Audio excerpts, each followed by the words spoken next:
Hello friends, James Corbett here, CorbettReport.com. I'm sure you've all heard about the Panama Papers by now, so I won't go into a great deal of elaboration about what they are or the basic background. If you do need that, well, you can flip to any mainstream source, website, newspaper, channel, what have you, and I'm sure they'll be all talking about it right now, and you'll have your fill very soon. So, suffice it to say, about a year ago, an anonymous source contacted the Süddeutsche Zeitung and submitted encrypted internal documents from Mossack Fonseca, a Panamanian law firm that sells anonymous offshore companies around the world.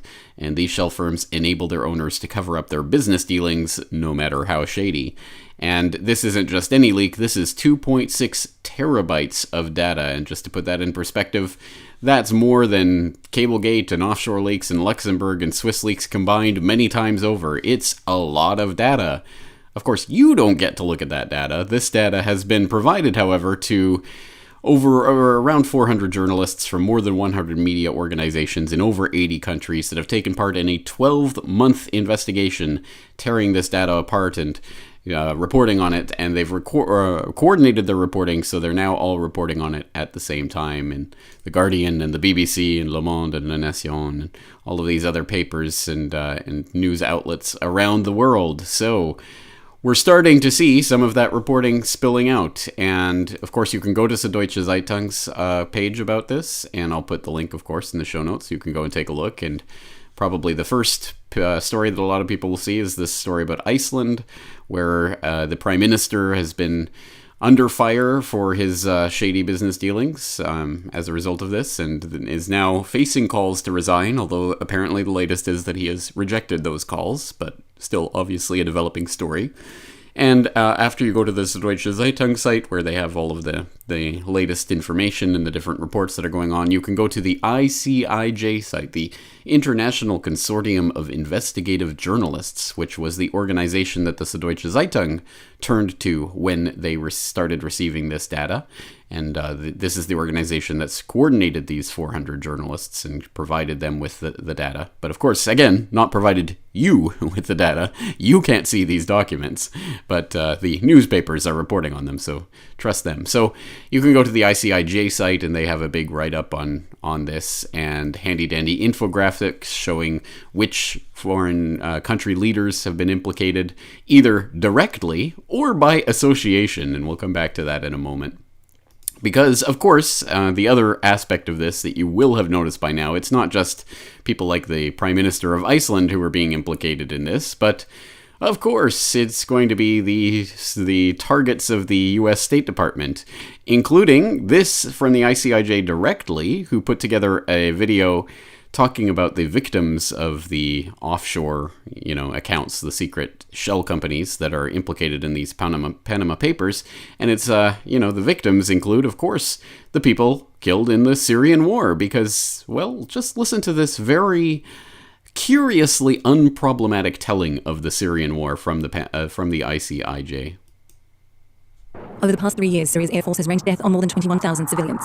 Their bodies ripped apart by exploding barrel bombs, missiles dropped on homes, businesses, bus stops, even hospitals. These war crimes have been well documented. Not so the part played by the shadowy world of offshore finance. Yes, so you get the idea. So basically they're saying, Assad is just insane and is just killing his own people willy-nilly for no real reason. And of course those war crimes have been well documented by the BBC and other trustworthy sources, as this infographic shows us. And they're, of course, going to go on and say, well, yes, but this is enabled because Assad is using these offshore accounts to funnel his money. Well, technically it's cousins of Syrian President Bashar Assad, Rami and Hafez Makhlouf, who have been implicated in this. And if you want more information on how they've been implicated, you can click on this and read some more about this. And they do have some of the documents here for you to peruse, but of course, again, not all of them, just the ones they want you to see. So again, take this all with the giant grain of salt that it deserves to be taken with, but there's some interesting things to at least start perusing there. But again, it's all the way they frame it. The crazy Syrian government is just killing its own people willy-nilly, just dropping barrel bombs, just like there's no tomorrow, because they're crazy. And this is why we have to be upset about these offshore accounts. Interesting. Well, that's, of course, one of the aspects of this, but probably the one that you've seen is Of course, well, Putin is hiding billions of dollars offshore, and this is all blowing up in his face. This amazing leak of data that's coming of all of these different foreign leaders. It's childhood friends of Russian President Putin and close friend of Russian President Putin have been implicated in this, and, well, they're obviously going that extra limb and saying it's Putin itself.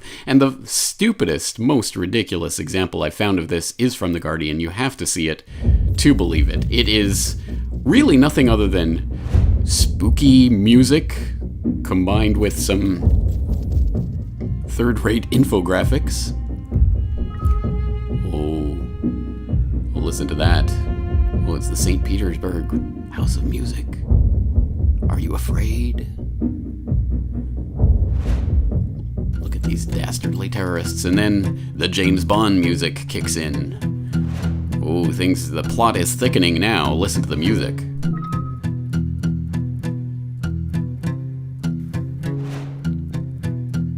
Okay, well, this is getting difficult to understand in infographic form, but at least there's the musical cues to keep us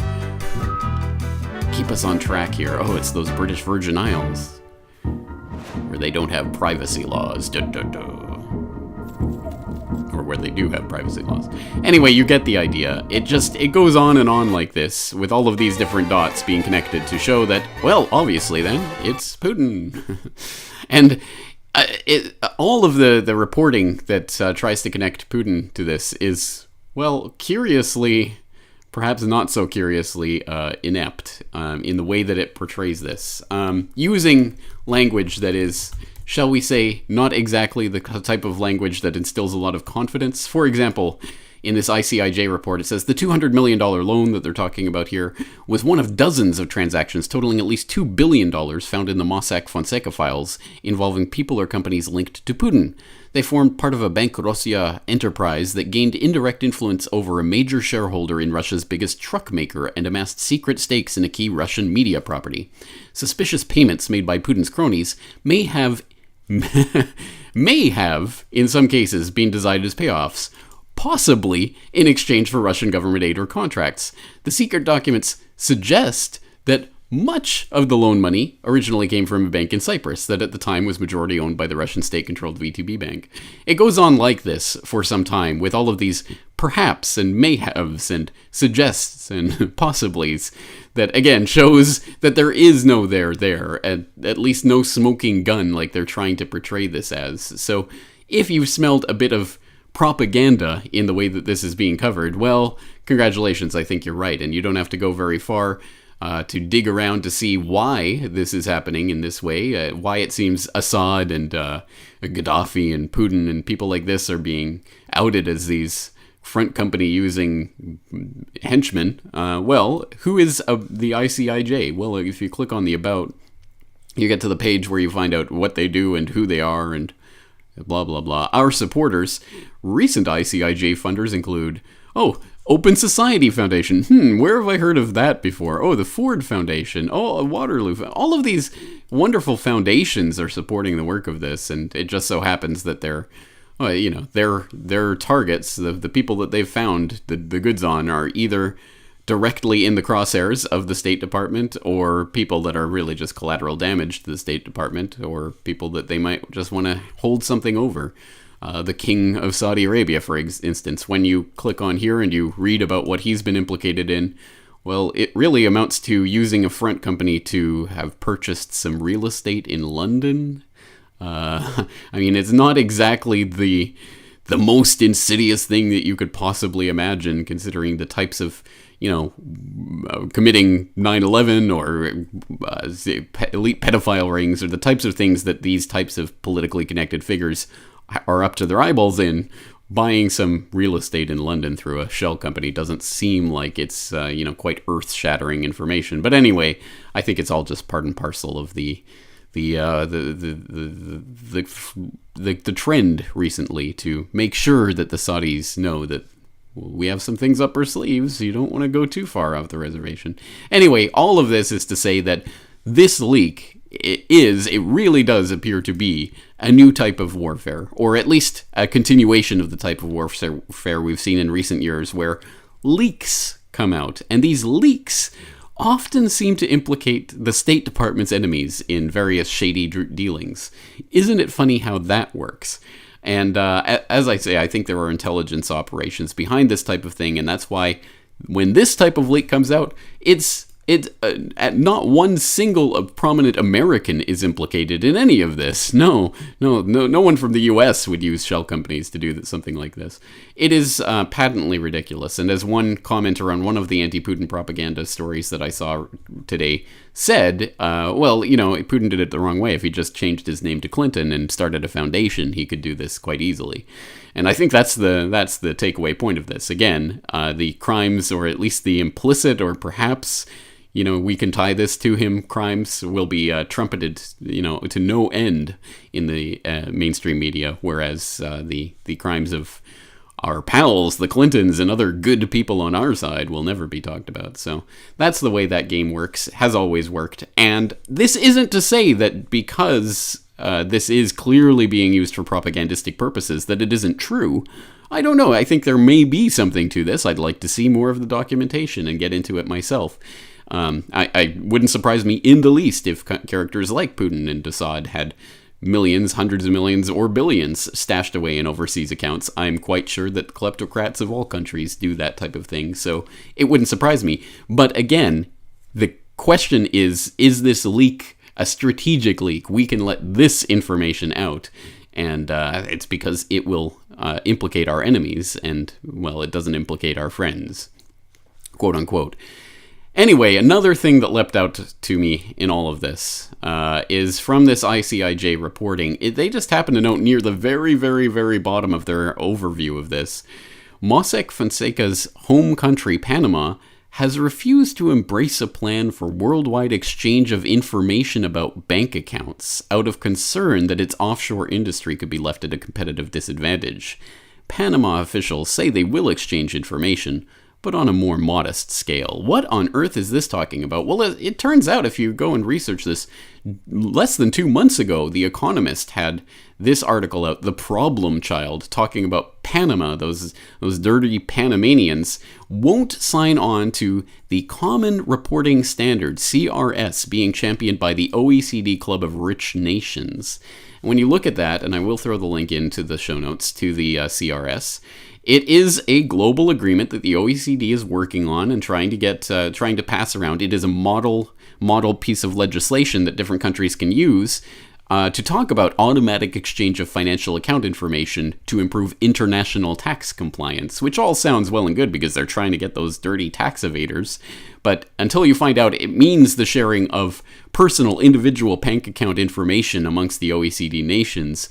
And if that sounds like the beginning of a global tax structure, well, congratulations. You might remember the reporting of these two handsome young gentlemen from a couple of years ago, where they talked about the global tax grid, specifically talking about the G20 summit a couple of years ago, where the OECD nations were originally talking about this, starting to chase tax evaders with a plan to swap data globally, talking about basically getting their paws into your bank accounts and finding out all about your bank account information and what you hold, as a way of sharing that amongst all these nations. And, well, as you know, this is the building block for global taxation, which is the building block for global government. So it's interesting that the holdout, the problem child, Panama, that was refusing to go along with this, is now also conveniently in the crosshairs of the global spotlight right now, as they start to look at, well, Panama's refusing to go along with the OECD.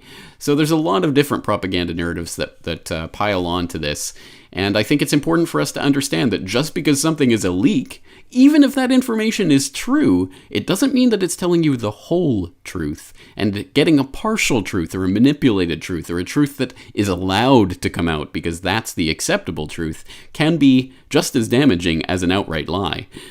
Perhaps even more so. So that's the future of warfare right now. This is the new type of intelligence warfare that's being waged right now, strategic leaks.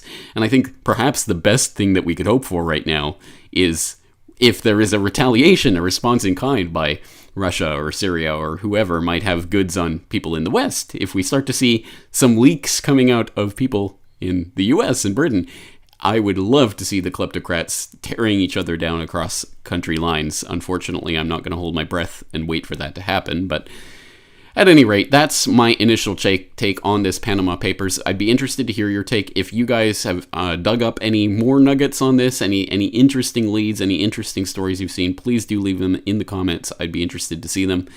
And let's keep learning our way forward. Once again, James Corbett, CorbettReport.com.